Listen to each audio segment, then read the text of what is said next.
मेरे सभी पूर्वजों को मेरा सादर प्रणाम। ओम श्री गणेश देवताय नमः। ओम श्री कुल देवताय नमः। ओम श्री गुरु देवताय नमः।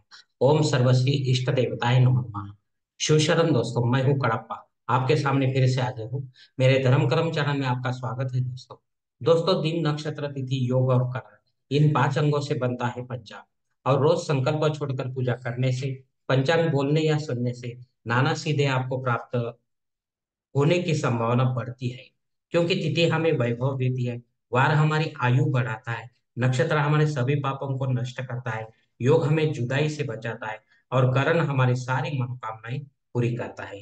लेकिन इसके लिए हमें शास्त्र शुद्ध स्वधर्म का पालन करना चाहिए, अंतःकरण शुद्ध करना चाहिए, हमारा भक्ति मार्ग शास्त्रविद कर्मों से भरा होना चाहिए, आत्मा परमात्मा का मिलन हमारे जीवन का उद्देश्य होना चाहिए।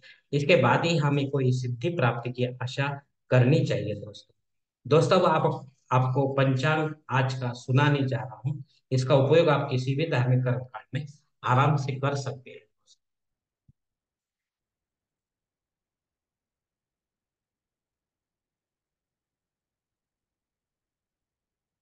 दोस्तों, आज तारीख 2 जनवरी 2024, शैलवान शक 1945, संवत्सर शोभन, आयन उत्तर, ऋतु हेमंत, मास मार्गशीर्ष, पक्ष कृष्ण।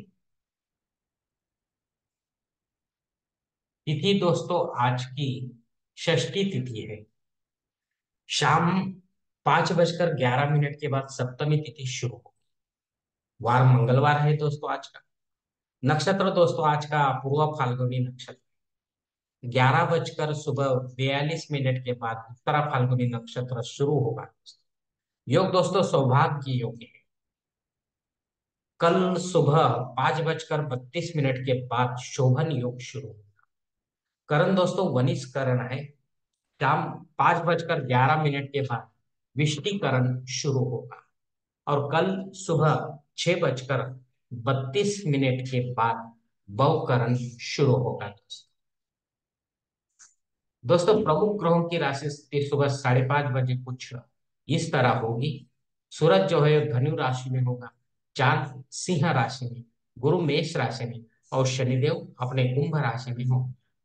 बंबई क्षेत्र में सूरज का आगमन और निगमन कुछ इस तरह होगा। आगमन जो है सुबह 7:13 पर होगा, तो निगमन शाम 6:12 पर होगा। दोस्तों, इस पंचांग के आधार पर आज के नित्य देव पूजा का संकल्प अब हम छोड़ने जा रहे हैं। अब आप आपके दाहिने हाथ की हथेली पर थोड़ा सा जल, थोड़े अक्षर, एक फूल या फूल के पंखुड़ दे दोस्तों, और यह संकल्प बोलना शुरू कर दे दोस्तों। हरोम शिव शिव शंभो रात्रि प्रवर्तमान सद्य ब्रह्मणो द्वितीय परार्धे श्वेत वराह कल्पे वैवस्वत मनवंतरे कलियुगे प्रथम पादी जम्बूद्वीपे भरतवर्षे भरतखंडे मेरु दक्षिण दिग्भागे महाराष्ट्र देशे व्यावहारिक चांद्रमाने शालिवान शक 1945 प्रभादि षष्ठी संवत्सर शोभन नाम संवत्सर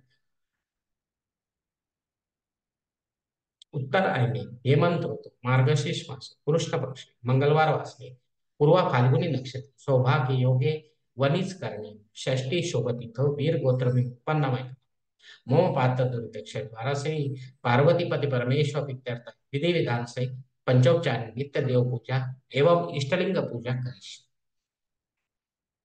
दोस्तों। यहीं पर यह संकल्प खत्म हो चुका है। अब आप आपके दाहिने हाथ की हथेली पर जो संकल्प का पानी है वो सामने वाली थाली में छोड़ दो दोस्तों। दोस्तों, इस संकल्प की काल मर्यादा जो है सुबह 11:42 तक है। इस समय के बाद अगर आपको कोई संकल्प छोड़ना है तो कृपा करके आप ऊपर के बदले हुए पंचांग का सहारा लें और नया संकल्प तैयार करें दोस्तों। उस संकल्प में आप करने जा रहे विधि का उल्लेख अवश्य करें दोस्तों। तब जाकर आपकी सेवा देवता तक, संबंधित देवता तक पहुंच जाएगी और उनका आशीर्वाद आप तक पहुंचेगा दोस्तों। आपका जीवन और भी सुखमय बन जाएगा दोस्तों। दोस्तों, आप मुहूर्त विभाग में देखेंगे, इसमें धार्मिक विधि और मुहूर्त काल कुछ इस प्रकार दिए गए हैं। सगाई के लिए मुहूर्त दिया गया है जनवरी तारीख 3, 4, 5, 6 और 8। गोद भराई के लिए कोई मुहूर्त नहीं है दोस्तों। नामकरण करने के लिए मुहूर्त दिया गया है दोस्तों। 3 तारीख, 3 तारीख, 6 तारीख और 8 तारीख मुंडन करने के लिए मुहूर्त दिया गया है दोस्तों। तारीख 4 और 5 गृह प्रवेश के लिए मुहूर्त दिया गया है दोस्तों। तारीख 3, 4, 6 और 8 दोस्तों, मुहूर्त के दूसरे भाग में आप हम देखेंगे, इसमें जनेऊ संस्कार के लिए माघ मास के बिना कोई मुहूर्त नहीं है दोस्तों। दोस्तों, शादी ब्याह करने के लिए मुहूर्त दिए गए हैं तारीख 2, 3, 4, 5, 6 और 8। वास्तु शांति के लिए मुहूर्त दिए गए हैं दोस्तों तारीख 3, 4, 6 और 8। भूमि पूजन तथा पाया भरण के लिए कोई मुहूर्त अब इस मास में नहीं है। देव मूर्ति की प्राण प्रतिष्ठा अगर आपको करनी है तो आप शिवलिंग से कर सकते हैं। घर पर करनी है तो कुछ नियमों का पालन आपको करना होगा दोस्तों। वो नियम क्या है आप पंडित से जान सकते हैं दोस्तों। और मंदिर में अगर करना है तो पंडित के माध्यम से आपको प्राण प्रतिष्ठा भी करनी है। इसके लिए मुहूर्त दिए गए हैं तारीख 3, 4 और 8।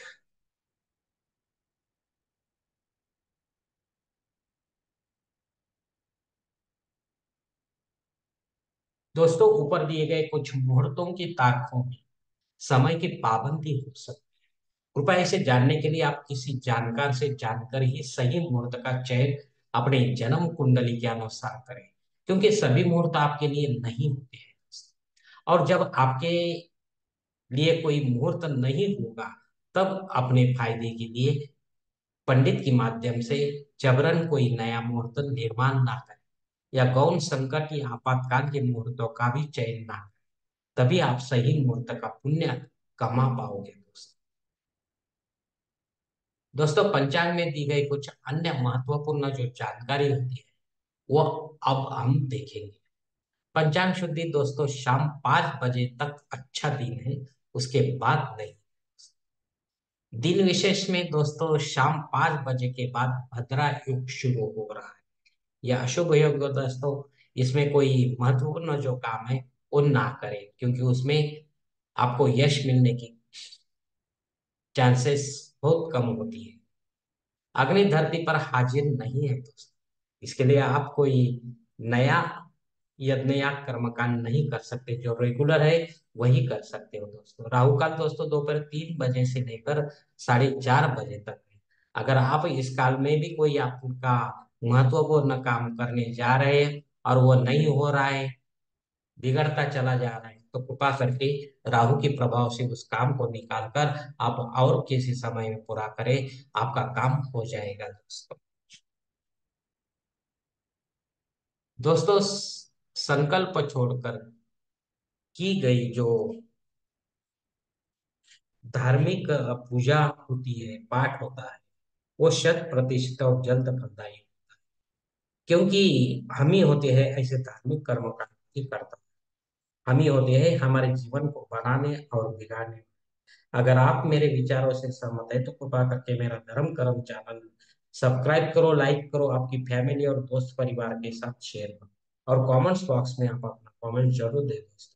दोस्तों, मेरा अगला वीडियो आप तक पहुंचने के लिए बेल बटन को अवश्य दबाएं। धन्यवाद दोस्तों। हमारी अगली मुलाकात होने तक आप खुश रहे, आनंदी रहे और प्रसन्न रहे दोस्तों।